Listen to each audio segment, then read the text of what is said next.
তারাই যারা ওয়ান ইলেভেনের ভয় দেখান অথবা যারা স্বৈরাচার ফেরত আসবে এই সমস্ত কথা রাস্তা প্রশস্ত করার চেষ্টা করেন, তাদের মনে রাখতে হবে এই বাংলাদেশের মানুষ জোয়ার ভাটার দেশের মানুষ 5ই আগস্ট একবার জোয়ার দেখেছে।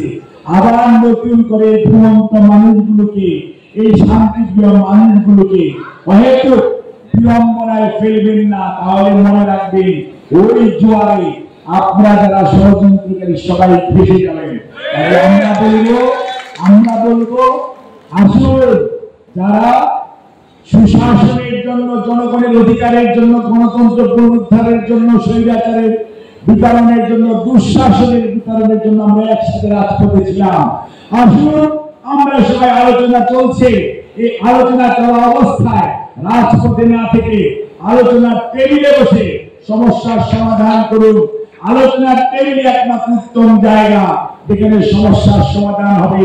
আর বাংলাদেশ জাতীয়তাবাদী দল, আমাদের নেতা জনাব তারেক রহমান, আমাদের নেত্রী, আমাদের চেয়ারম্যান দেশনেত্রী বেগম খালেদা জিয়া, 3 বারের সাবেক প্রধানমন্ত্রী, এবং আমাদের জাতীয়তাবাদী দলের ঐতিহ্য আছে।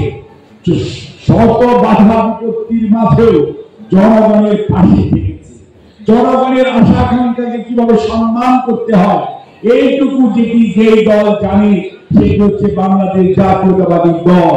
আর যারা আজকে বিভিন্ন কথা বলে, কেউ কেউ বলেন জনগণ নাকি চায়, জনগণ নাকি চায় রে বাবা, বলছেন তো জীবনে কোনোদিন একটি সংসদীয় আসনেও জয়যুক্ত হন নাই, উনি নাকি ওনারাও বলছেন সংখ্যাগরিষ্ঠ মানুষ নাকি চায়।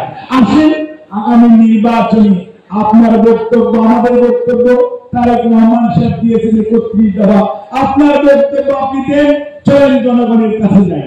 জনগণ যাদেরকে দায়িত্ব দিবে, যে পদ্ধতিতে দিবে, আমরা সেই পদ্ধতি মেনে নিব। জনগণের রায়ের প্রতি শ্রদ্ধা রাখার চেষ্টা করুন। আমি কোন অবস্থাতেই স্বৈরাচার অথবা অন্য কোন অসাংবিধানিক ব্যবস্থার রাস্তাকে সুগম করার সাথে কেউ দয়া করে হাত মেলাবেন না। আপনাদের সবাইকে অনেক অনেক ধন্যবাদ।